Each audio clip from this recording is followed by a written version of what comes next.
The moment I stepped out of the taxi, the Texas heat wrapped itself around me like a heavy blanket I had not asked for. My suitcase wheels hit the walkway with a dull rattle, and for a few seconds I just stood there, breathing in the thick air of Plano after nearly 15 hours in transit. I still had that familiar taste of stale airplane oxygen clinging to my tongue, the kind that makes you wonder if you will ever feel fully awake again. But in my hand I held on to the one small comfort I could trust. A lukewarm Starbucks latte I had picked up during my layover in Atlanta. Not good, not fresh, but at least it belonged to me. At least it was something stable. I dragged my suitcase forward and imagined almost with relief the feeling of dropping everything inside my condo, showering until the world stopped spinning, and falling asleep on my own sheets. I had counted down the minutes to that moment while switching planes on the other side of the world. I had pictured it while standing in customs. I had pictured it while listening to a crying baby 3 rows back for 9 majits. Straight hours. Home. My own space. My own keys. My own bed. But I did not even make it 10 steps up the walkway before the air shifted. Something felt wrong. Not in the dramatic movie sense. More in the way the hair on the back of your neck rises before thunder strikes. It was quiet. Too quiet for this neighborhood. No garage doors humming. No dogs barking. No chatter from the family next door that always seemed to be grilling. Something. Just stillness. And then I saw them. Standing on my porch like they owned the place. Dad, Olivia, and Mark, my father, my younger sister, and her husband who always looked like he had something to prove. Mark's arms were crossed over his chest in that stiff pose he used whenever he wanted to look intimidating, though he never quite managed it. Dad stood with his feet planted apart and his jaw set. Olivia leaned casually against the porch railing, her blonde hair arranged perfectly even under the Texas sun. None of them moved, none of them smiled. None of them lifted a hand to wave or say, "Welcome home," or "Glad you made it." Back safe. They just stared at me like I was a problem they had been waiting to solve. For a moment I wondered if I had gotten the wrong address. Maybe the jet lag was worse than I thought. But then Dad's expression tightened, and he spoke in a voice so flat it made my stomach drop. "The condo is gone. We sold it." The suitcase handle slipped in my grip. Not enough to drop it. Just enough to feel the shock pulse through my fingers. I blinked once thinking I must have heard wrong. Or maybe my brain had not adjusted to the time zone. Or maybe Dad was making some weird attempt at humor he had never mastered. But then Olivia let out a short, triumphant snort and said, "You do not have a home anymore, Violet. Guess you can sleep on the sidewalk tonight."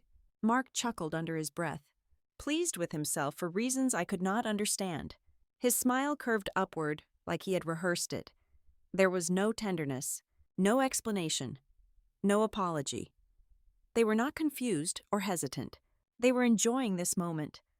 The Texas heat crawled down my back. Sweat pooled at the base of my neck. My head throbbed from travel and lack of sleep. But the real pain came from something deeper, something far colder. My condo, my sanctuary. The one thing in my life that grounded me no matter how far Dubai pulled me. Sold. I waited for the panic to rise. I waited for the scream building in my chest. I waited for the tears I usually cried only when I was alone late at night, when no one could hear me. But none of that came. Instead, something inside me went eerily still. A clarity I had not expected. A sharp, cold thread of composure I did not know I possessed. The kind that surfaces in people who have been disappointed too many times to still crumble. I lifted my latte and took a slow sip. I took a sip of coffee and smiled at them like they were stupid. It was not a big smile, just the smallest curl at the corner of my mouth. But the effect was immediate. Olivia's grin faltered. Just a flicker of hesitation breaking through her smug expression. Mark's dark eyebrows twitched like he had witnessed something off script. Dad narrowed his eyes at me. Confusion and irritation mixing together like oil on water. They had come here for a show. For me to beg. For me to break. For me to fall apart so they could feel righteous about whatever they had done, in my absence. But they did not get what they came for. Olivia snapped first. "What is so funny? What is so funny, Violet?" The sharpness in her voice might have cut through stone. She stepped closer, but even as she moved, I saw something wobble behind her confidence. She was not used to losing control. She certainly was not used to me refusing to play my assigned role. Before I say anything else, I want to ask something I always wonder about with the people who listen to stories like this. What are you doing right now while listening? Crocheting, cooking, sitting in your car, walking your dog. Me on the day this happened. I had just stepped out of a taxi with jet lag squeezing behind my eyes and a latte in my hand when my dad told me I was homeless. Back on the porch, Olivia still waited. Her foot tapped lightly on the wooden plank. Dad's chest rose and fell with growing impatience. Mark shifted his weight like he could not decide whether to look smug or nervous. I let the silence stretch. It was the only answer they deserved. Finally, Dad exhaled sharply. You do not have anywhere else to stay, Violet. We handled it. That is what family does. Handled it. As if they had cleaned up a mess I had made. As if taking my home was a favor. Olivia chimed in instantly. You were in Dubai making good money. You did not need this place. You can start fresh. You always bounce back. And then Mark, you never told us when you were coming back. The condo was just sitting here. It made sense to sell it. They spoke with a confidence that came from rehearsed justification, like they had practiced these lines on the drive over, making sure they all stayed consistent. I took another slow sip of coffee. It had gone cold. I could taste the bitterness collecting at the bottom of the cup, but somehow it grounded me. It reminded me that I was still in control of myself, even if everything else had shifted beneath me. Olivia stepped even closer. I asked you a question. What is so funny? You look like you know something. And she was right. I did. But they would not hear it now. Not on this porch. Not with the heat pressing down on us and my eyelids heavy from crossing continents. Not when they expected me to play the part of the victim they had imagined. So I looked up at the blinds drawn across my windows. Someone had been inside. Someone had touched my things. Moved my furniture. I walked through my rooms like they belonged there. It should have shattered me. Instead, it crystallized something inside me. Olivia crossed her arms, trying to regain the upper hand. Dad looked at me with a line between his eyebrows that had not been there before, like he was beginning to sense something slipping out of his grasp. Mark looked at me carefully, like a man suddenly unsure if the ground beneath him was steady. I finally spoke softly but clearly. I know exactly what is happening here. Olivia blinked. Dad stiffened. Mark swallowed. But I said nothing more. Instead, I set my suitcase upright. The wheels hit the concrete with a small click that echoed louder than any. Words in that moment, none of them moved. None of them seemed to know what to do next. The thing about betrayal is that it does not need to be loud to be devastating. Sometimes the quiet moments hurt the most. Sometimes standing perfectly still with a coffee cup in your hand feels more powerful than shouting ever could. This was one of those moments. The cicadas buzzed again in the distance, a slow, rhythmic hum. A passing car sent a ripple of heat across the pavement. The world around us breathed. Unaware of how drastically my life had just tilted. Inside me, something rearranged itself. Betrayal had forced me to look straight at the truth. They thought this was the end of my story. They thought they had taken everything from me. They thought I had nowhere left to stand. They were wrong. This was the beginning. And the reckoning they set in motion had only just begun. I did not turn back to look at them. I just let the heat press against my shoulders and kept my eyes on the quiet street ahead of me as the weight of what they had done settled deeper into my chest. The silence between us was still stretched tight when my mind drifted, uninvited, to where all of this had really started. Long before the porch, long before the coffee, long before that smug look on Olivia's face. It started in Dubai. I had flown there in early January of 2024 for a 6-month assignment with the company I worked for, a strategic rollout project for one of our larger tech clients. The kind of opportunity you do not ignore when you are in your early 30s and trying to build a career that does not depend on anyone else. My company was based in Dallas, but my role was flexible and mostly remote. Dubai was a chance to work closely with an international team, earn a solid bonus, and enjoy a kind of independence I had been quietly craving. Life there surprised me. I thought it would feel overwhelming or isolating, but it never did. I rented a small apartment in a neighborhood called Jumeirah Lakes. Nothing fancy, just a clean 1-bedroom with a view of the marina. My mornings were filled with early team calls.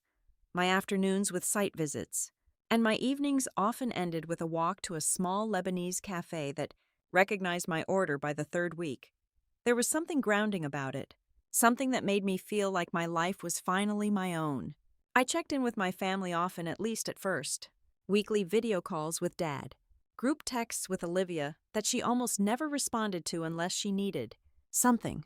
Occasional short messages from Mark about some business idea he was chasing. It was the same pattern as always. Dad is trying to sound supportive. Olivia complained about how everything was too expensive. Mark bragged about a deal he was sure would come through.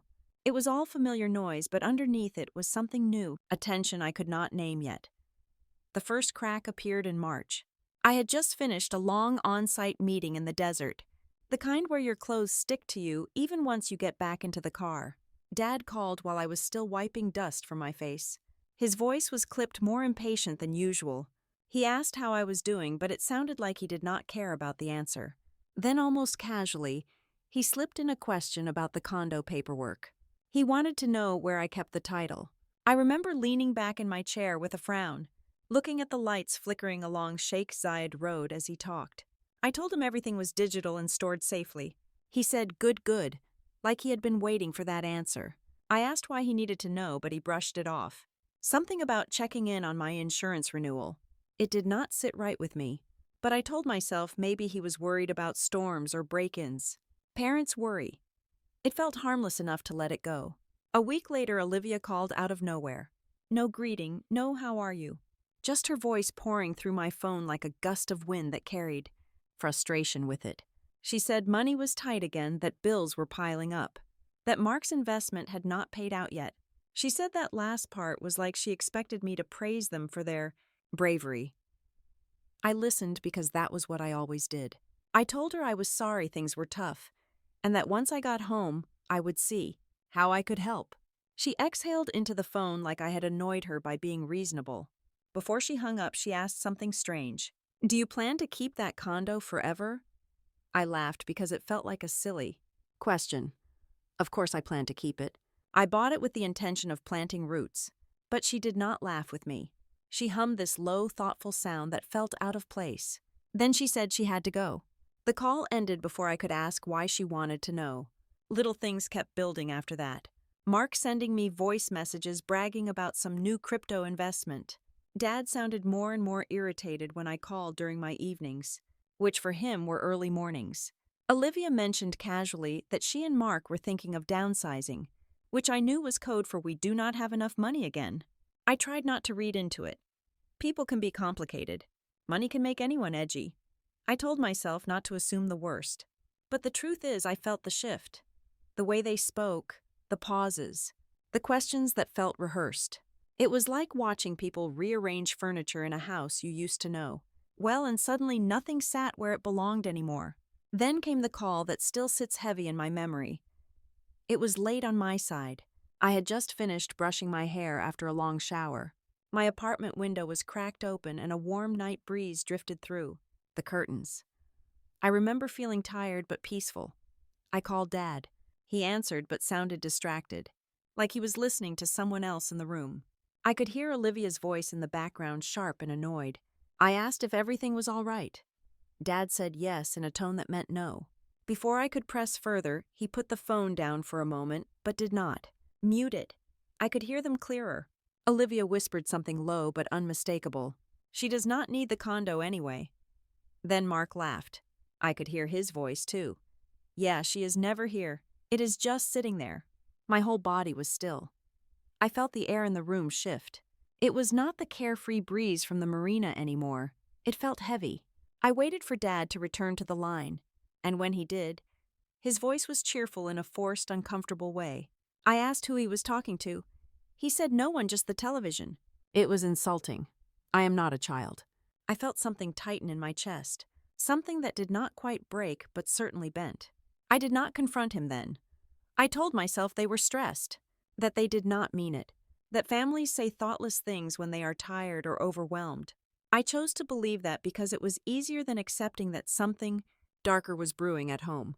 I hung up feeling uneasy, pacing my small apartment barefoot, trying to shake the feeling that I had just heard something I was not meant to. Here. The next day I tried to bury myself in work. Meetings, reports, debriefs. But every time my phone buzzed, I found myself bracing. I wanted to believe my family had my back even if they were struggling. Doubt is a quiet thing. It starts as a whisper and becomes a storm, only when you look too closely. I was not ready to look yet. In early June, when my assignment was nearing its end, I received a text from Dad. It came through while I was standing in a grocery store aisle, holding a container of yogurt I no longer remember putting back. The message was short. When you get home, call first. No explanation. No, how are you? No mention of missing me or being excited to see me. Just a command, call first. I read it again and again, standing there under the bright fluorescent lights of a supermarket halfway. Across the world, my pulse suddenly louder in my ears. Something was wrong. I felt it. It was the same instinct that warns you before a dust storm hits, or before a meeting goes south, a cold knot forming in the gut. A wave of certainty you do not want but cannot ignore. The yogurt container was sweating in my hand. I set it back on the shelf without thinking. For the first time since taking the assignment, I felt the tug of home not as comfort but as warning. I typed back a simple okay. The 3 letters stared at me on the screen, too small to hold the weight they carried. I left the store with nothing in my hands and too much in my mind. I told myself I would figure everything out once I landed in Dallas. But the truth was already creeping in, quiet and sharp. Whatever waited for me back in Texas was not going to be the homecoming I had imagined. And as the last days in Dubai ticked by, that single message lingered in my thoughts like a shadow I could not shake.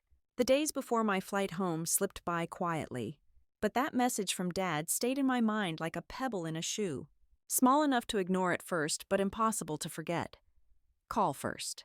I tried to push it aside, telling myself I would deal with everything once my feet were back in Texas, but instead it brought back memories I had not visited in years.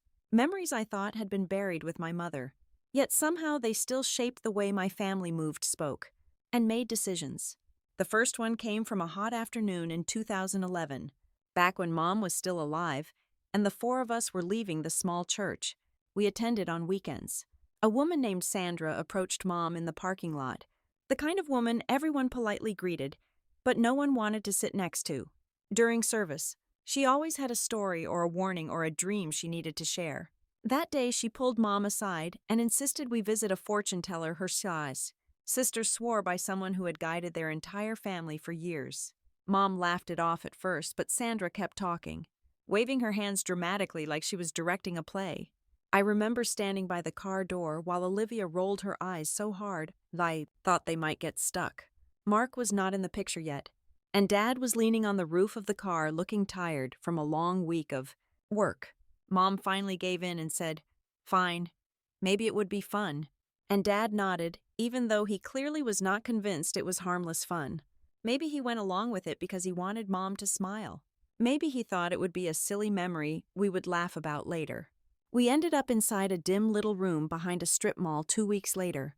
I remember the smell of sandalwood and incense so strong it clung to my clothes the rest of the night.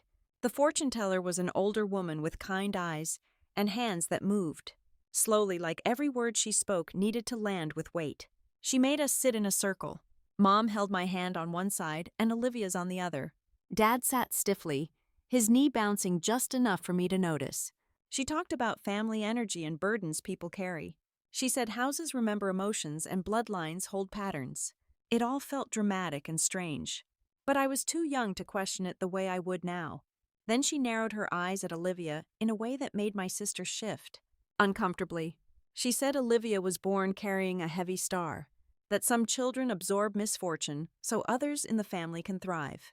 She said Olivia would always have setbacks, always face struggles, always feel like life was harder than it should be. Mom squeezed Olivia's hand so tight her knuckles turned white. Dad leaned forward, caught in the woman's voice like a fish in a net. I remember feeling a chill even though the room was warm. The woman said our family would be stable as long as Olivia was taken care of. That harmony depended on not letting her fall behind. That keeping her from sinking would keep the rest of us afloat. I did not believe a word of it, not even then. I thought it was superstition, something people cling to when they feel helpless. But the effect it had on Dad was immediate. He walked out of that room quieter, more thoughtful, his brow furrowed like he was carrying a new responsibility. Mom tried to lighten the mood on the drive home. She joked about being doomed if Olivia ever decided to run away. Olivia muttered something sarcastic, but she still leaned her head on Mom's shoulder when we reached the house. For the next year, Dad treated Olivia with a kind of nervous protectiveness. If she struggled in school, he jumped in to help her. If she had a fight with a friend, he sat with her longer than he sat with me when I was upset. If she made a mistake, he told her it was not her fault. I do not think he consciously played favorites. It was more like the fortune teller's words lodged themselves deep into a place in him that fear thrives in. He wanted to keep us safe, all of us, and somehow that translated into shielding Olivia more than anyone else. Then 2012 came and Mom got sick so quickly none of us had time to understand it. By the time we accepted she was dying, reality had swallowed our entire lives. Losing her broke something in Dad that never fully healed. The house felt hollow without her, even though her perfume lingered in the hallway for months. Dad moved through the days like a man trying to hold up a collapsing roof with his bare hands. After the funeral, he changed in ways that did not make sense at the time but make perfect sense now. He clung to old beliefs, even ones rooted in fear, because losing Mom made him desperate to prevent further losses. The idea that Olivia carried misfortune for the family stopped being a superstition. It became a rule for him, a quiet vow he kept. Protect Olivia or risk losing everything else. I was 15 then, and more focused on my own grief to understand the shift. But looking back, I can see it clearly. Whenever Olivia got into trouble, he defended her. Whenever she made a bad decision, he treated it like fate instead of accountability. Whenever I succeeded or moved forward in life, he saw it as evidence the fortune teller had been right. He believed my stability came from Olivia's struggles, and if he did not shield her, everything would fall apart. Years went by and I moved out, went to college, worked my way into a career, traveled for my job. Dad grew older, softer in some ways, but more rigid in others. Olivia married Mark, who slipped easily into the role of someone who always needed help. The pattern deepened. Dad rescued them from bills, from loans, from impulsive business ventures. He said it was because family helps each other, but I knew the foundation of it came from that day in 2011. The strange thing is, Dad did not talk about the fortune teller again. Not once. Not after Mom died. Not after Olivia married. Not when they fell into another financial disaster. He never said her name, never mentioned that afternoon, never repeated the belief out loud. But he lived by it. Quietly. Fully. Without question. His actions were shaped by a fear he never confronted, and a story he let take root inside him. I understood that years later, standing in my apartment in Dubai, and realizing that all the little comments, all the weird pauses, all the sidelong questions about my condo had not been random. They were part of something that began long before I boarded the plane for my assignment. They came from a belief Dad still held in his bones, even if he pretended he had forgotten it. Families are shaped by the things they refuse to talk about, by the myths they inherit, by the wounds they never heal. The fortune teller had given Dad a way to make sense of chaos. When Mom died, he clung to it. When Olivia struggled, he leaned on it. When I succeeded, he used it to explain why. And when Olivia and Mark fell into another financial hole, I now realize he saw selling my condo as fulfilling that old prophecy. Not an act of betrayal, not a violation of trust, a duty, a twisted form of protection, a belief that if he kept Olivia safe, he would not lose another person he loved. It is strange how a moment you barely remember can ripple into the future in ways you never expect. I had spent years thinking that fortune teller's words had faded into the past. But as I stood in Dubai rereading Dad's message, "When you get home, call first," I finally saw it. The past never really left. It had been guiding him quietly and visibly and dangerously, and it struck me with sudden clarity that beliefs you think have died inside still control the people you love. Even decades later, I stood there in my apartment in Dubai, still holding my phone, still staring at that short message from Dad, and the realization settled in me like sand filling a jar. Slow, relentless, final. The past had not stayed in the past. It had shaped every choice Dad made, every fear, every justification. And when I finally learned what had happened while I was gone, It was almost frightening how perfectly the pieces fit together. What I did not know then, what I would only discover much later after lawyers and conversations and painfully honest confessions, was that everything had already been set in motion long before I boarded my return flight home. Behind the quiet evenings I spent overlooking the marina, behind the early morning calls and the long project days, behind every normal message they sent me, a plan was forming without my knowledge. A plan built out of desperation fear, and a belief my dad had never truly let go of. It began with Olivia and Mark trying to save themselves from another financial disaster. Their investment, the one Mark had bragged about, endlessly unraveled fast. It had seemed promising at first, some new property development outside of Austin that he claimed was backed by people who knew what they were doing. Olivia bought into it because she always bought into Mark's confidence. By late February, the project stalled and then collapsed entirely. Everything they had put into it disappeared. They panicked. Instead of accepting the loss, they decided to double down, convinced they could recover if they just found enough money to stay afloat until the next phase of the market. They used their own house in Denton as collateral to borrow more, telling themselves it was temporary. They signed the paperwork too quickly, not reading the fine print that carved away their safety net. When the lender called about missed payments in April, the spiral tightened. Dad stepped in the way he always did. Olivia cried to him about bad luck, about how everything had always been harder for her, about how she and Mark were trying their best. She told him they just needed a little more help. She reminded him of the burden she had always carried. She did not say the words born with misfortune, but she did not have to. Dad heard them anyway. What happened next was something I would have never believed if I had not seen the paperwork myself. Dad sat at his kitchen table, probably with the same coffee mug he had used for years, and pulled out the folder where he kept every important family document. Birth certificates, tax records, the limited power of attorney I had signed for him years earlier so he could pick up certified mail or handle maintenance calls whenever I was overseas. A narrow, simple authorization meant for convenience. He looked at that paper and convinced himself it meant more than it did. According to what he told me later, the thought came slowly at first. He thought about how far away I was, how stable my income seemed, how little I used the condo while I traveled.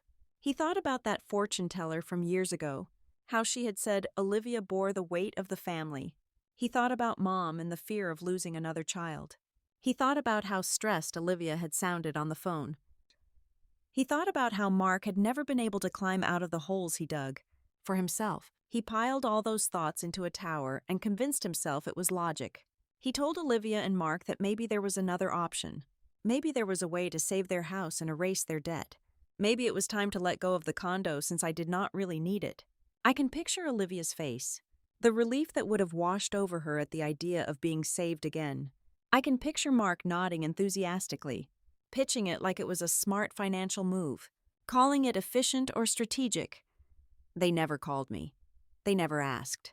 They never even hinted at what they were thinking. They built a plan entirely out of their own fear and weaknesses, and Dad's old belief that Olivia's suffering kept the rest of us steady. Dad even said later that selling the condo would restore balance, as if life was some fragile machine that needed sacrifice to function. He took that limited power of attorney to a man named Henry Benson, someone Dad knew through a friend at church. Benson was known for flipping properties quickly, often skirting around traditional channels to speed things up. A man who considered paperwork a suggestion instead of a requirement. Dad trusted him because he reminded him of people he used to work with, men who got things done without fuss. Dad told Benson he wanted to sell my condo quickly. No delay, no drawn-out process. He said he had authority to sign on my behalf. Benson saw a desperate man and a valuable property with no mortgage attached. He did not ask many questions. They completed the preliminary transfer steps and staged it as a fast sale. Olivia and Mark stood beside Dad when the listing went live, celebrating quietly as if they had accomplished something noble. It would have felt like watching a house flood, and instead of fixing the leak, someone chooses to sell the neighbor's boat. Behind every action Dad took was a voice whispering an old fear, a belief that protecting Olivia protected everyone. He rationalized it by telling himself I was independent. I was strong. I was always fine. I did not need the condo because I had Dubai and Dallas and a life that looked shiny from the outside. He convinced himself that my strength meant I would not break the way Olivia would. The sad truth is that I understand him now more than I did then. Not because he was right, he was terribly wrong, but because his actions came from a place of fear, not cruelty. He had been carrying a burden since the day we lost Mom, trying to keep the rest of the family intact. And that burden twisted the way he saw fairness, responsibility, and love. By mid-May, everything was in motion. The buyer had been found, a young couple relocating from Kansas City. Benson conducted a rushed inspection arranged for a quick closing and told Dad everything looked clean. Dad used the limited power of attorney to sign several documents he did not fully understand. Olivia watched the whole thing like a person waiting for a miracle. Mark paced behind them, already planning how he would use the money. Not once did any of them call me. Not once did they question whether they had crossed a line that should never be crossed. Dad later told me he thought he was doing the right thing. He thought I would be upset at first, but eventually understood. He thought saving Olivia would protect the family. He thought Mom would have approved. He thought a dozen things that all collapsed under the weight of what was real. And the most painful part is that the decision was not made in a single moment. It was a chain of smaller choices, each one easier because of the one before it. A fragile bridge built one plank at a time until suddenly everyone was standing on it, unable to go back. Dad's logic was built on hope and fear and belief. Olivia's was built on panic. Mark's was built on convenience. None of them were built on love for me, not in that moment. They justified it by saying I was successful, that I was far away, that I did not need the house. They called it a family decision, even though I was the only one not included. When I eventually learned all of this, when it was laid out on a lawyer's desk in Plano like a broken timeline, I realized something important. This betrayal did not come from one choice. It came from years of choices. From grief, from superstition, from responsibility placed in the wrong hands, from a belief Dad never challenged, from a fear he never faced. Standing in Dubai that day with my phone in my hand, I had no idea how deep the roots went. I only knew that something was wrong. But the truth waiting for me back home was far bigger than I imagined. By the time I boarded my flight, the decision to sell my condo had already been made. The papers had been signed. The inspection had been completed. The closing date had been scheduled. Every step had been taken without me. It was not until much later that I understood the full weight of it. The sale of my home was not an isolated event. It was the result of layered mistakes, old beliefs, and years spent trying to keep a family upright by leaning on the wrong supports. And as I sat back in my airplane seat, watching Dubai disappear below me, I felt something shift deep inside. The sense that whatever was waiting in Texas would not be simple, or clean, or kind. It would be the unraveling of everything I thought I knew. I felt the hum of the airplane still in my bones, as if the engines had followed me all the way to Texas. The moment my feet touched the walkway outside my condo, the air felt heavier than it ever had in Dubai. Something in me already knew the story I was about to walk into was not going to be clean or kind. But even then, I was not prepared for what came next. Dad finally broke the silence on the porch. His voice was steady, almost rehearsed. The inspection is done. Everything passed last week. The closing is scheduled for tomorrow morning. His words landed like stones in a pond, heavy enough to sink, but leaving ripples that kept moving and moving. Tomorrow morning. Less than 24 hours. Olivia crossed her arms and stepped closer, as if she wanted a front row seat. To my reaction. You cannot stop it now, Violet. Dad already signed everything. The buyers are locked in. She seemed almost proud, as if she and Mark had finally won a battle I did not know we were fighting. Mark lifted his chin and added, "The closing company already filed the preliminary paperwork. It is a done deal."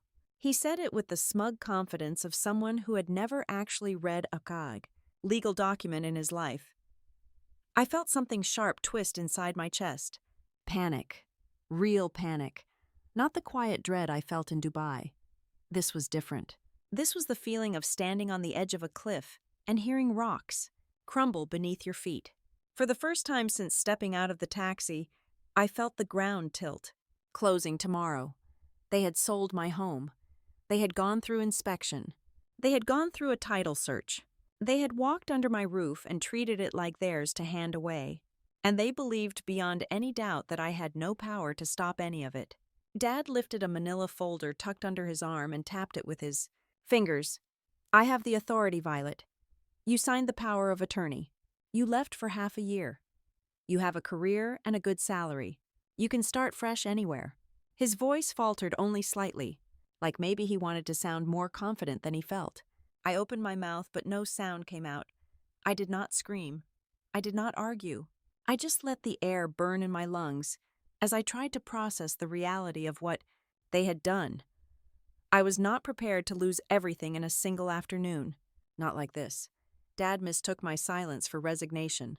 He took a step toward the door and said, "Might as well come in. You need to get the rest of your things before tomorrow." Olivia grinned cruel and impatient like she wanted to see me crumble. Mark pushed past me to open the door as if he had the right. I walked in slowly, feeling each step like a bruise forming under my ribs.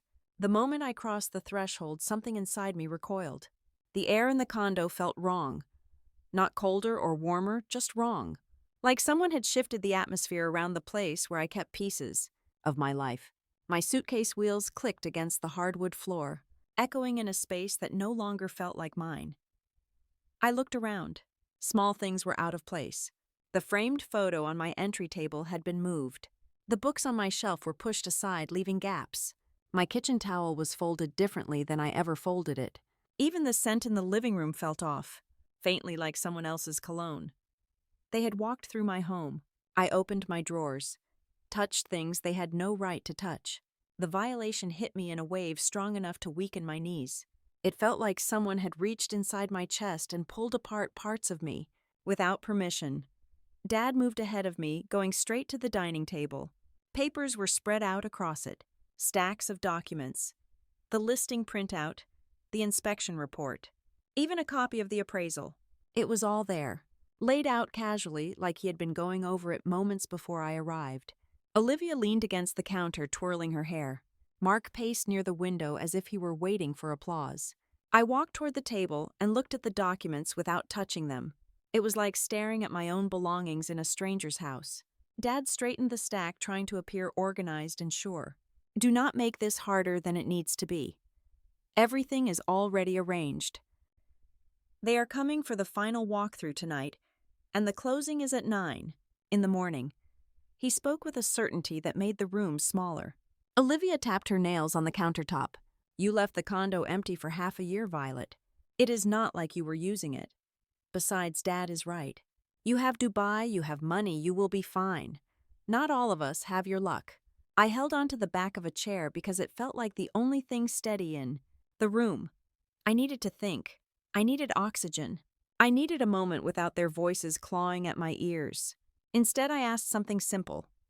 The title company. What is the name? Dad blinked, surprised by my tone.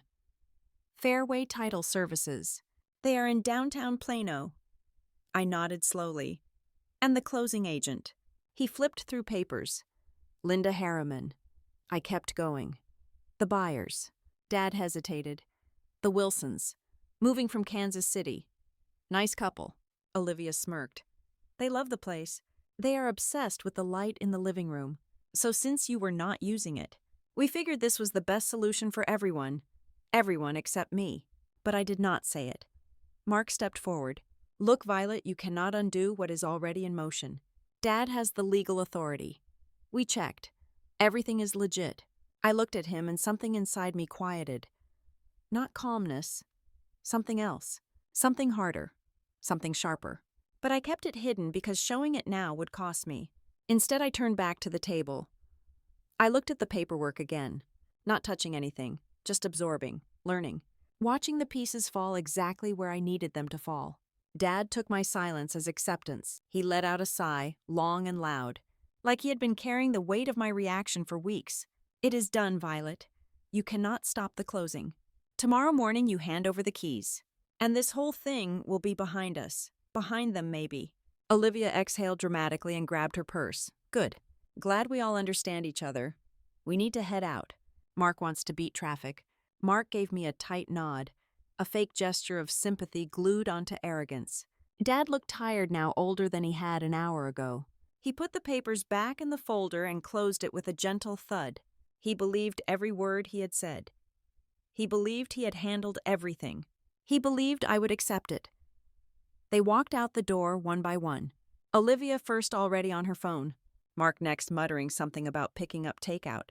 Dad last, pausing at the doorway just long enough to say, "Try to rest. We will talk tomorrow." The door closed behind them. The condo fell into silence. My silence. Not theirs. I walked into the living room and sank onto the couch. My couch. My hands trembled slightly. Not from fear, but from the rush of holding myself still for so long. I stared at the ceiling for a long moment. The weight of everything pressed against my chest, not crushing me, but reminding me that I was not as protected as I had once believed. Inspection done. Closing tomorrow morning. Papers signed. Buyers ready. And I had less than 24 hours. But even through the dizziness of exhaustion and betrayal, something in me stayed focused, alert. A voice inside whispered, "If you react out of anger, you will lose. If you move too soon, you will lose. If you show your fear, you will lose." So I sat there in a home that had been treated like a pawn, breathing slowly, letting my pulse settle. I understood at that moment that everything depended on what I did next. One wrong move and everything would be gone.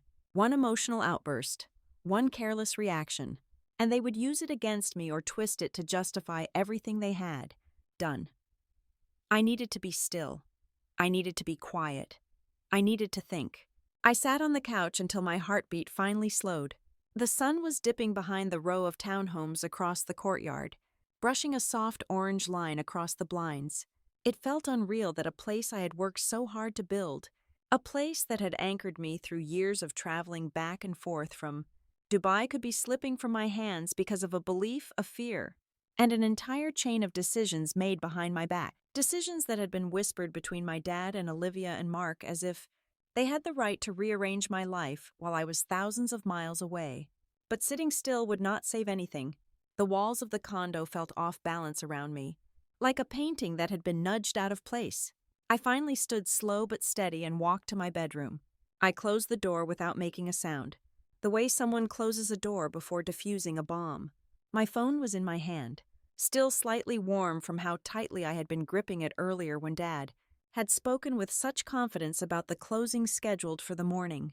I sat at the edge of my bed and pulled up the website for Fairway Title Services. The bright blue logo at the top of the page blurred for a second before my eyes adjusted. I scrolled to the staff directory and found the name Dad had mentioned earlier. Someone named Linda Harriman listed under closing agents. Then I looked for the general number for title insurance inquiries. A different department, a different line.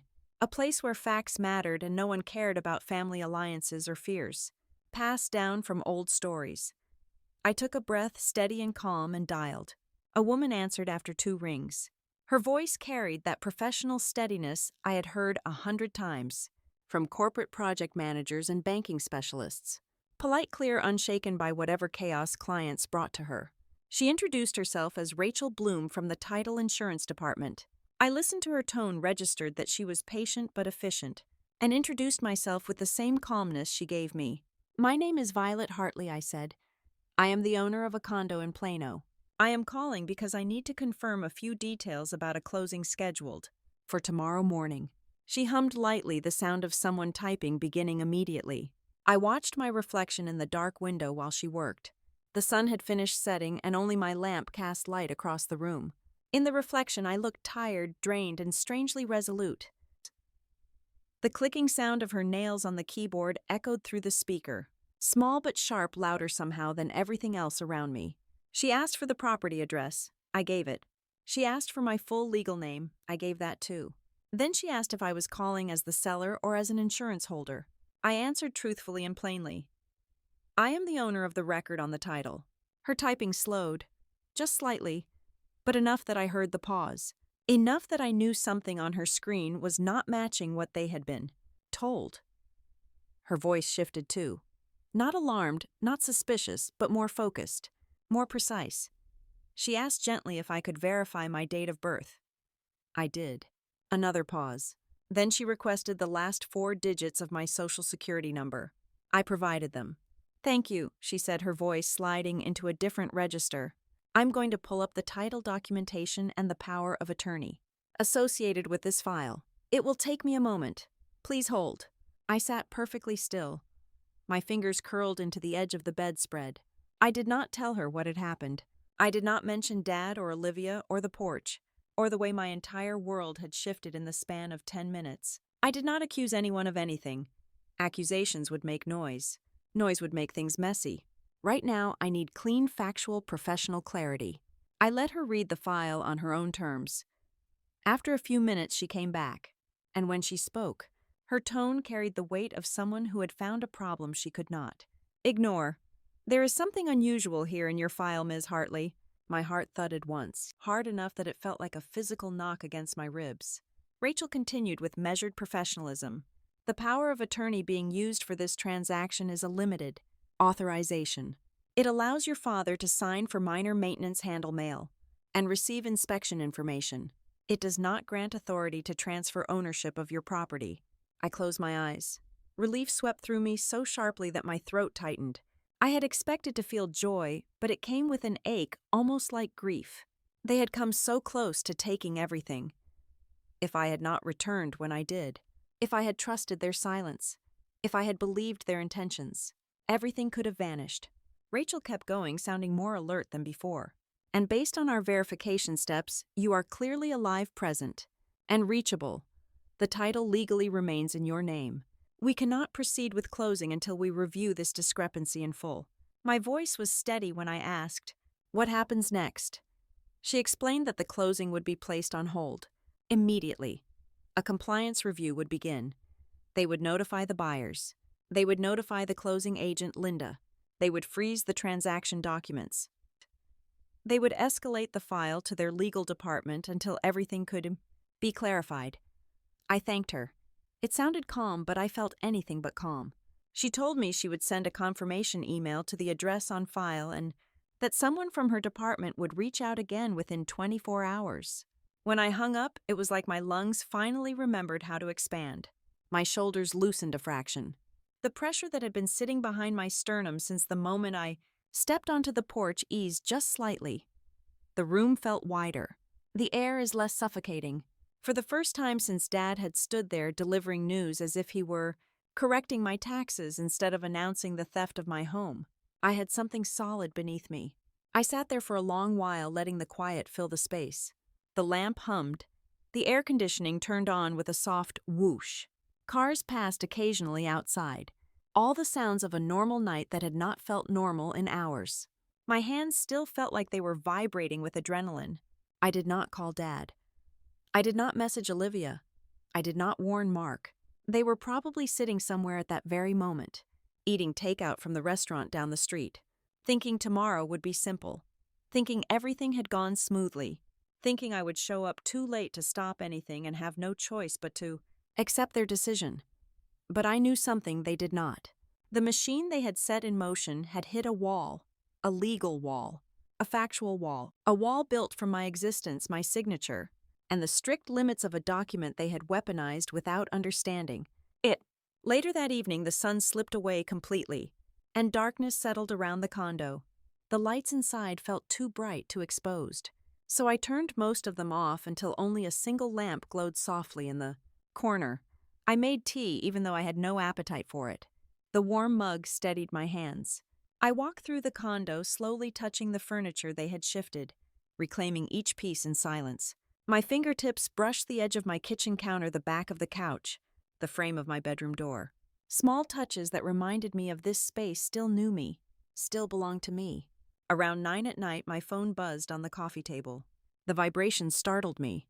I reached for it quickly, half expecting a call from Dad demanding to know where I had gone. But it was not Dad. It was an email from Fairway Title Services. The subject line read, "Temporary closing suspension." My breath caught. I opened it. The message was short, professional, unmistakably clear. Due to unresolved authorization discrepancies regarding the seller's legal status and documentation, the closing scheduled for tomorrow morning has been placed on hold pending further review. A second sentence followed. No closing actions will proceed until verification is completed. I read those lines again, then a third time. My fingers loosened around the phone. It dropped softly onto the couch cushion beside me. I did not smile. Not yet. The relief was still too new, too fragile, sitting next to betrayal that still felt hot in my chest. But beneath the shock, beneath the pain, beneath everything else, something stronger had settled. This home still belonged to me. Dad did not know yet. Olivia did not know. Mark, with all his careless arrogance, was probably already celebrating a victory he did not have. The night outside grew quiet and still. I sat in the half-lit room, hands folded loosely in my lap, breathing evenly like someone finally standing on solid ground. Closing was no longer happening tomorrow. The unraveling had just begun. I did not sleep that night. I rested my head on the pillow more than once, but my mind stayed alert, awake, tuned to every small sound in the condo. At some point, I stopped trying to force rest and just sat by the living room window with a cup of tea that had gone cold long before sunrise. The sky slowly shifted from dark blue to gray, then to that faint early morning light that never fully warms a room. At 7 in the morning, the quiet broke. A vibration buzzed against the dining table. Not mine. Dad had left his phone on one of the chairs the night before without realizing it. I froze for a moment, listening. The phone lit up. Then again. Then again. A flood of notifications, email alerts, missed calls, voicemails stacking one after another. His phone looked like it was having a panic attack. I stayed where I was. I did not touch it. I just watched. At 7:15, the front door rattled, not a knock, not polite. Someone opened it fast and Olivia rushed inside. Her hair was a mess. Her face pale under her makeup, her jaw clenched tight. She did not even see me at first. She ran straight to the dining table, grabbed Dad's phone, and threw a glance across the screen. Her expression changed instantly. The color drained from her cheeks. She whispered, "Oh no." No, like each repetition might undo whatever she was reading. Then Dad stepped inside behind her slower, as if he already suspected what he would find. He looked exhausted. His shoulders slumped forward, his hand gripping the door frame for steadiness. He shut the door gently. Then he turned to us.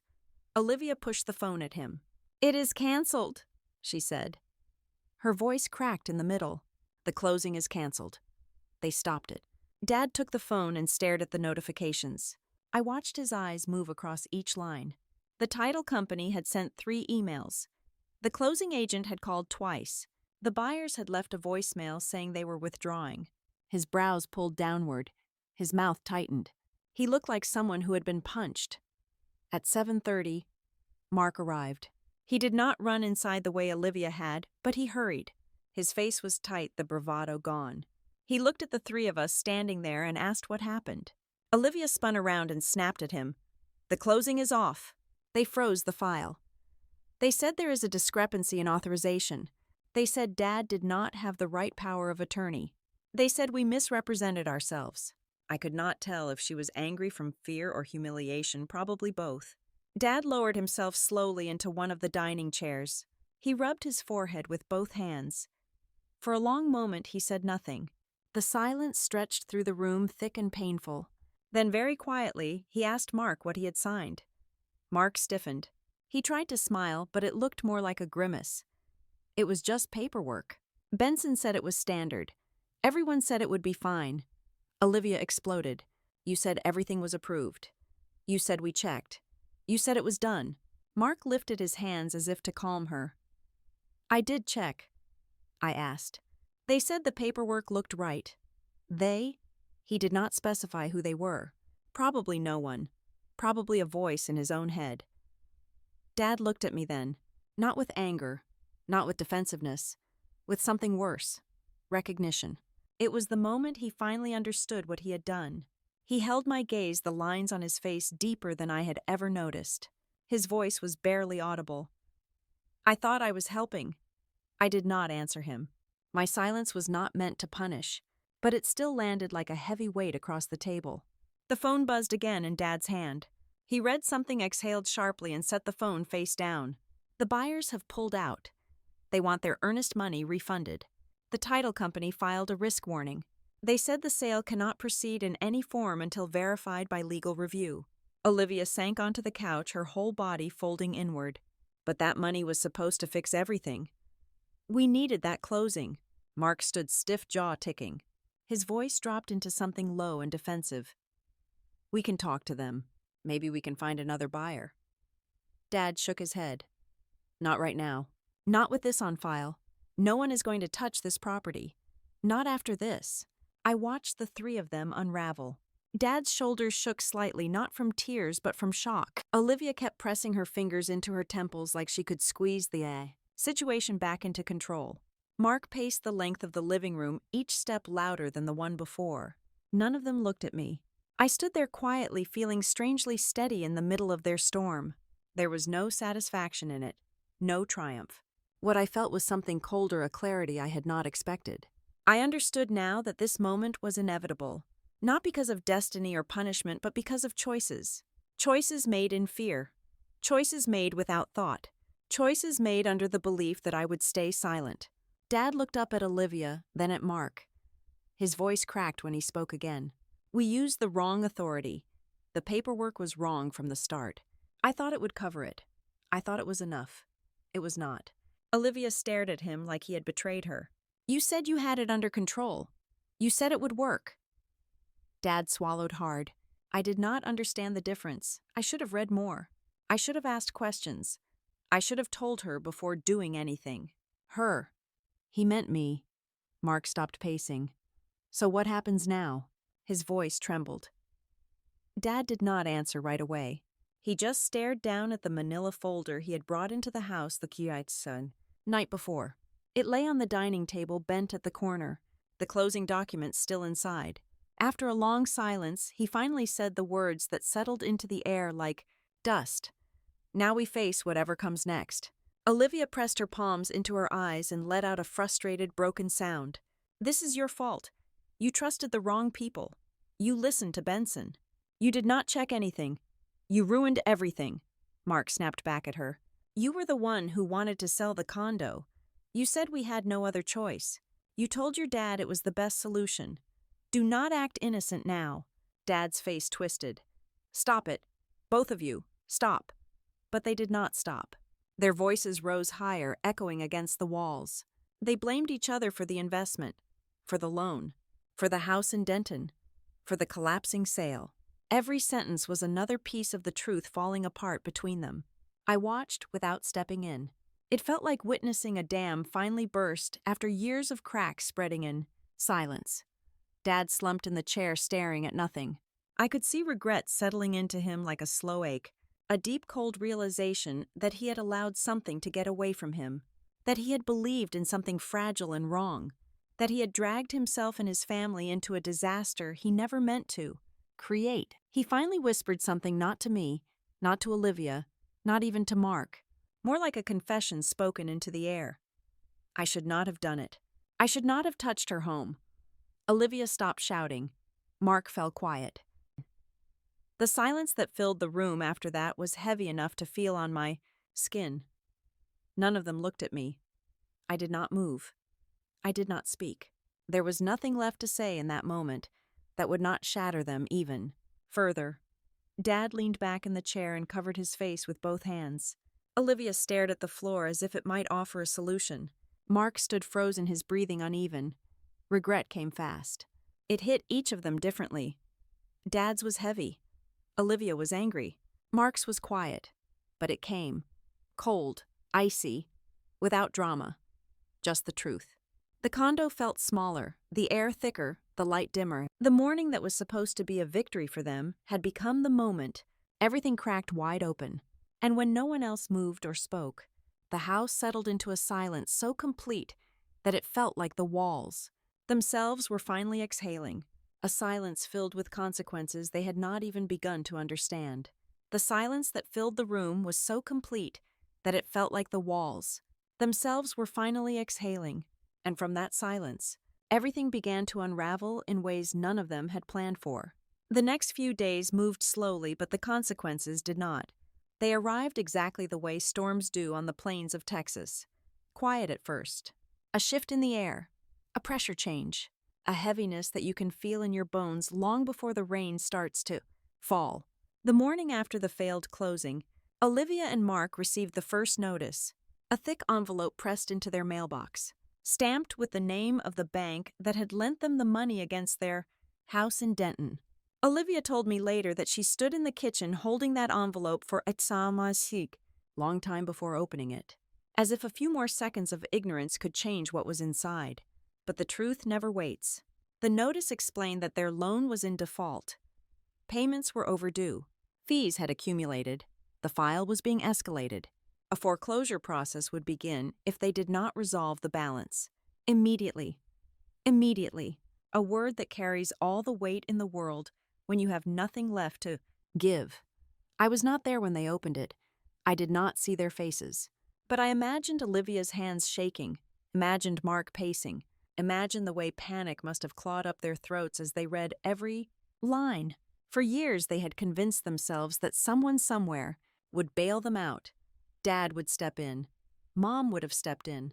I would step in. But the safety nets were gone. Every bridge they had used to cross their past mistakes had finally burned. Down. By the end of that same day, Dad called me 4 times. I let every call roll into voicemail. His voice had been caught in a knot of guilt and fear the last time we spoke, and I was not ready to hear more of it.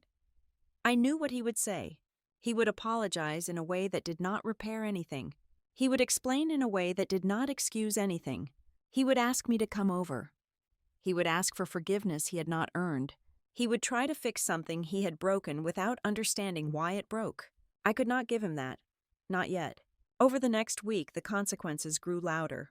The bank sent a second letter, then a third. Olivia and Mark tried to negotiate, but the lender had no patience left. They had rolled their debt into risky terms, taken extensions they could not afford, and missed deadlines they had promised to meet. The bank initiated the process slow and methodical, like a machine built for nothing but reclaiming what was owed. Their house would be listed for auction if they could not resolve the debt. They had no means to resolve it. Dad went with them to meetings with bank officers, trying to understand the numbers, but the math refused to bend to hope. Olivia cried in the parking lot afterward, her makeup streaking down her face, asking why fate hated her so much. Mark blamed the economy, the lender, the contractor who had backed out of his last project, anyone but himself. Dad stood between them, trying to hold everything together with shaking hands. The community found out next. In places like Denton and Plano, news travels fast, even when no one says anything out loud. People talk in church foyers, at grocery stores, at barbecues, and once the word foreclosure enters a rumor chain, it spreads like dropped marbles skittering across a floor. You can try to gather them, but you never get all of them back. Olivia stopped going to church. She said she felt eyes on her, felt whispers behind her, felt pity disguised as concern. A woman she used to be close to asked if everything was all right. Olivia snapped at her and walked away before hearing the answer. Mark tried to salvage his business connections. He called partners. He asked for new deals. He reached out to investors. But everyone had heard the same whispers. He was the man whose project failed, the man whose house was being reclaimed, the man who always promised more than he could deliver. Men in those circles do not say no directly. They just stop picking up the phone. Their marriage began to split along the same lines that had always been there, hairline fractures turning into real breaks. Not dramatic, not violent, just weary, tense, heavy. There were arguments over the kitchen table in their Denton home long after midnight. Blame tossed back and forth like a ball neither of them wanted to catch. Olivia accused Mark of leading her into stupid deals. Mark accused Olivia of spending too much, of not working enough, of relying too heavily on Dad. Olivia threw Dad's belief in her misfortune back into the conversation, saying she was destined to struggle. Mark rolled his eyes until she cried. Dad tried to meditate, but he could barely sleep himself. He called me again and again.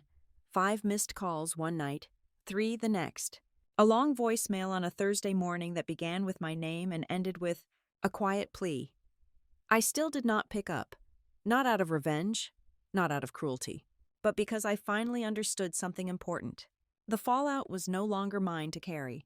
I had spent years being the stable one, the one who fixed things, the one who saved everyone from themselves, but this finally was not my fire to put out. Dad had to feel the weight of the choices he made. Olivia had to feel the cost of the safety she always assumed would be there. Mark had to feel the consequences of the risks he took without thinking. None of it required me to lift a finger. Karma did not always arrive like a storm. Sometimes it showed up quietly, in bank notices and lost partnerships, and the echo of arguments behind closed doors. Sometimes it was the slow collapse of a foundation that had been cracking for years. The foreclosure notice eventually came with a bold final date. They had until then to bring the loan. They could not even close. Dad considered cashing out part of his retirement. Olivia begged him not to. Mark offered to sell tools he barely used. They scraped together everything they could. It was not enough. Their home was officially scheduled for auction. The day Dad told me the news, he called again. I let it ring. He called again. I let it ring. He tried a third time. I watched the screen light up and dim. Light up and dim. My chest tightened, but not from sympathy. From clarity. For the first time, I understood what people meant when they said that life has a way of balancing itself. Not out of vengeance and out of spite, but out of the simple truth that choices have weight, and eventually that weight must land somewhere. I spent that evening sitting on my balcony, looking out over the quiet street. The Texas summer wind brushed through the trees. A neighbor walked their dog. Someone across the way turned on sprinklers. Life went on. Peaceful. Unbothered by the chaos unfolding a few miles away. I rested my hands on my knees and let myself breathe deeply. Slow. Even. Calm. Dad had made his choices. Olivia and Mark had made theirs. Their mistakes had finally reached the edge where no one else could save them. The consequences they now faced were the consequences they had created, and I had not lifted a hand to make any of it happen. Karma did not need my help at all. When I finally stood up to go inside, the sky was dimming, the heat giving way to the softer warmth of evening. My phone buzzed again on the counter. Dad's name appeared. I let it ring until it stopped. Then the condo settled into silence, peaceful and steady, like it had been waiting for me to notice it again. A silence that reminded me that some things once broken cannot be repaired the same way again. Dad's name faded from my phone screen as the call went unanswered again, the condo returning to that quiet stillness that had started to feel like a kind of safety. I stood there for a long moment, looking at the dim reflection of myself in the glass of the balcony door. A part of me wondered if I should call him back. Another part of me, the part that had been pushed aside for years in the name of keeping peace, finally spoke louder. I needed distance. I needed clarity. I needed to stop pretending that love meant letting myself be hurt. But the conversation had to happen eventually. Some things cannot stay unsaid. Not if you want to move forward with both feet, instead of just dragging yourself into the future. Dad asked to see me that Sunday afternoon. He sent a message because I had stopped answering his calls. Just come by. I need to talk to you, please. 5 words I had seen him use only a handful of times in my life. I drove to his house in silence, the kind that makes you hear your own heartbeat. When I pulled into the driveway, I saw him sitting on the front steps, like he used to when I was a kid coming home from school. His hands rested on his knees. His shoulders looked smaller than I remembered. His face carried a kind of tiredness that did not come from lack of sleep. Alone. I got out of the car and walked toward him. Neither of us moved to hug. Neither of us smiled. He stood slowly. Violet, thank you for coming. I nodded once. I did not trust my voice yet. I sat on the step beside him with a few inches of space between us. Enough distance to breathe. Enough distance to make the point without saying it. For a moment we watched a neighbor roll a garbage bin out to the curb. Sunday evening chores. Normal life continued as if mine had not been shaken apart. Dad cleared his throat. I am sorry. His voice was quiet, not cracked or dramatic. Just real. I messed up. I thought I was doing the right thing. I thought I was helping your sister. I thought I was keeping this family from falling apart. I swallowed. My hands rested in my lap, fingers loosely clasped. Dad helping someone does not mean taking something from someone else. Being scared does not make something right. He nodded, staring down at the ground. I know that now. We sat in silence for a moment before he spoke again. I thought you were strong enough to handle it, that you had your own life and would not be hurt the same way Olivia would. I thought you would forgive me eventually. That word forgive landed strangely. Soft, heavy, unsteady. I took a slow breath. Dad, I am strong because I had to be. But strength does not mean I do not feel things. Strength does not mean I do not bleed. You treated my stability like it meant I did not need care. He closed his eyes. I never meant to hurt you. I looked straight ahead at the cracked line in the driveway. Intent does not erase harm. Wanting the family to be peaceful does not make your choices right. Love is not an excuse for bad decisions. He winced like the words hit him in the gut. He did not argue. He did not defend himself. He did not blame anyone else. That alone told me something inside him had finally shifted. I continued, my voice steady. When you sold my condo, you took away my home. You took away years of work. You took away trust. And you did it without asking, without calling, without even thinking that I deserved a say. He rubbed his palms together, the skin on them rough from years of physical work. I believed I had the authority. I believed it was the only way to help Olivia and Mark. I thought if I let them lose their house, I would lose them too. I looked at him then. Really looked. He was not the villain in some story. He was a man who had carried grief too long and let it reshape the way he loved. But acknowledging that did not undo the damage. Dad, there is something I need to say, and I am not saying it to be cruel. I am saying it because it is the truth. He turned his head slightly, bracing himself. I do not trust you. I do not feel safe telling you things. I do not feel safe with you making decisions for me. And I cannot keep pretending we are a close family when we are not. His breath caught. He opened his mouth and closed it again before finding words. I was trying to keep you safe, to keep the family together, to honor what your mom would have wanted. That was the moment I finally let go of something I had carried since I was 15. Mom wanted honesty. She wanted connection, not silence. She wanted love, not fear. She wanted us to take care of each other without sacrificing one person for another. He wiped at his face with the back of his hand.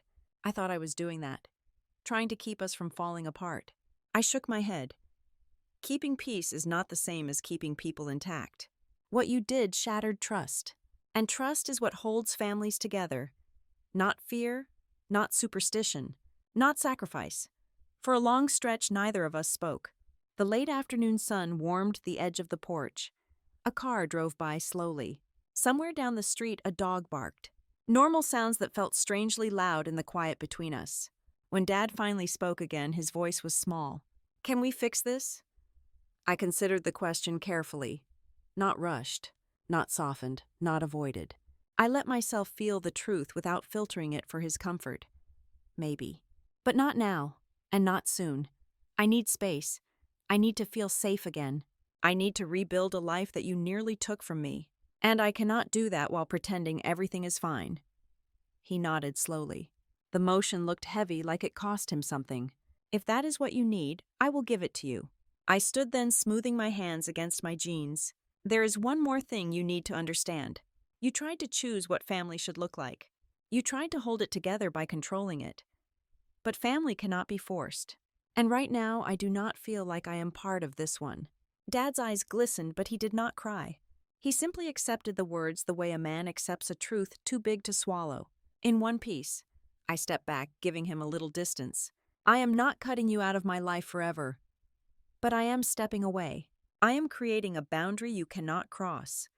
And I need you to respect that. He lowered his head. I will. I promise. I started toward my car, the gravel crunching under my shoes. When I reached the door, I paused and looked back. Dad stood alone on the porch, his posture slumped, his hands hanging uselessly at his side. He looked like a man who had finally realized the difference between wanting to protect a family and actually protecting it. He looked smaller. He looked older. He looked human in a way I had not seen since Mom died. I got into my car, closed the door gently, and pulled away from the house without another word. The rear-view mirror shrank him into a small, still figure on the steps. The porch light catching the edges of his silhouette as the day faded around. Him. Dad stood there alone, and I drove into the unfolding quiet of my own life, knowing that some boundaries are not punishments. They are lifelines. The road stretched ahead of me that evening after leaving Dad on the porch, long and pale under the sinking sun. For the first time in a long time, there was no tug in my chest pulling me backward, no lingering voice whispering that I should turn around to fix what someone else had broken. I drove home with the windows cracked just enough to feel the spring air brush across my face. It felt like breathing for the first time in months. A few months slid by slowly after that night. Life does not rebuild itself in dramatic leaps. It returns in quiet, steady pieces. Sometimes you notice them, and sometimes you only realize later that something has healed because it no longer hurts the way it did. I did not move back into the condo right away. I stayed in a short-term rental closer to my job in North Dallas while the legal dust settled. The condo sat safely under my name, untouched now, resting the way a house does after being pulled too close to trouble. I sometimes drove by after work. I would park down the street, sip coffee from the same Starbucks where I had stood the first day back in Texas, and watch the sunlight catch the windows. I did not feel anger anymore. I did not feel triumph. Just a soft gratitude that some things, when protected, return to you exactly as they should. I kept the spare keys in my purse like a quiet reminder that I had won something far more important than a property dispute. I had won my autonomy back, my voice, my boundaries. As for Olivia and Mark, life unfolded around them in a way that seemed almost inevitable. Their house in Carrollton went through the full foreclosure process at the end of summer. The bright yellow notice had hung on their front door for weeks. The neighbors whispered. The community Facebook page buzzed. And eventually the place was emptied out, the windows gone dark, the lawn unmowed. I drove by once, not to gloat but to understand.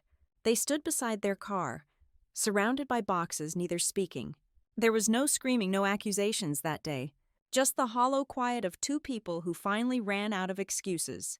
They moved into a small rental a few cities over, a far cry from the home they had remodeled and proudly posted on social media. Their marriage, from what I heard through relatives, turned into something brittle, not shattered, not explosive, simply worn thin from the weight of choices they never took responsibility for. Every time a bill came in higher than expected, every time an opportunity fell through for Mark, every time Olivia reached for something she could not have, the resentment grew like a crack between them. Dad retreated into something like solitude. He stopped calling. The first few weeks, he tried his number, lighting up my phone twice a day. Sometimes 3 times. I never picked up. Eventually, the calls thinned to once a week, then once every 2 weeks, then silence. Not angry silence, not punishing silence.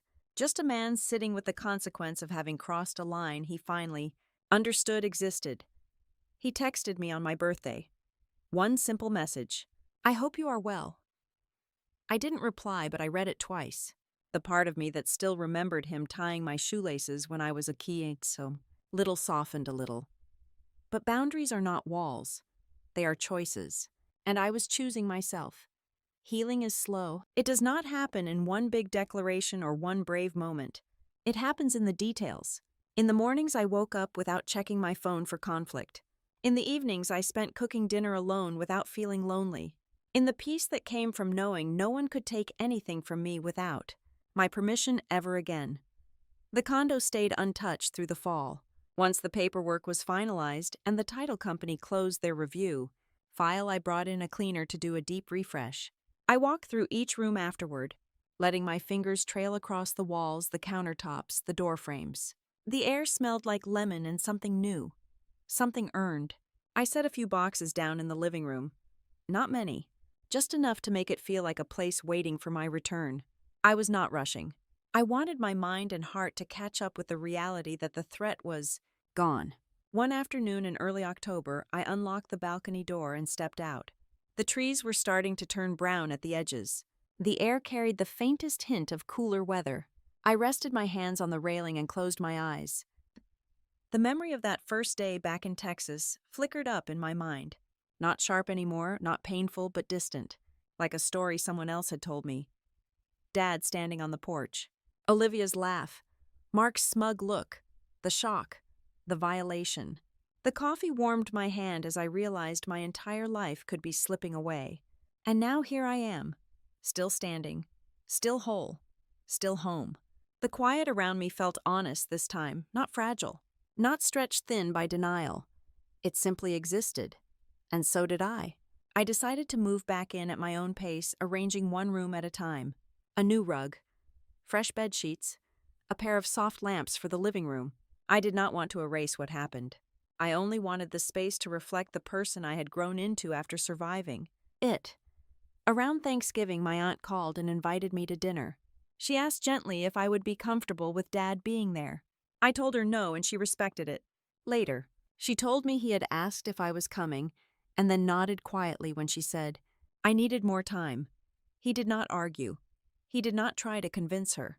Maybe that was growth. Maybe it was resignation. Maybe it was both. A few days after that, I came home from work and stepped into the condo with a sense of certainty I had not felt in a long time. The sun was coming in through the living room windows. Dust floated in soft little specks. I stood in the center of the room and listened to the silence. It no longer felt like a reminder of loss. It felt like mine. My home. My peace. I sat on the couch and let out a breath that felt like it had been sitting in my chest for years. I thought about everything that had happened. The betrayals, the decisions. The unraveling of a family I had spent decades trying to hold together. And the truth that finally settled in was simple. I did not lose anything worth keeping. What remained was what was meant for me. Before turning in for the night, I opened my laptop and wrote down one sentence on a blank document. Not for a journal, not for a memoir, just for myself. You protected your life when no one else would. It stayed on the screen for a while before I closed the computer. Now, as I sit here telling this story to you, I know I am not the only one who has walked back into a home that almost slipped away, or rebuilt something from the quiet ruins of someone else's choices. And if you have ever had to stand up for yourself alone, even when the people you loved told you that you were wrong, I hope you know this truth as deeply as I learned it. You were never wrong for protecting your peace. And since you have stayed with me through every chapter of this journey, I want to hear from you. If you have ever been told you were too much or not enough for your own family, remember this: silence can be power and truth can be the loudest revenge.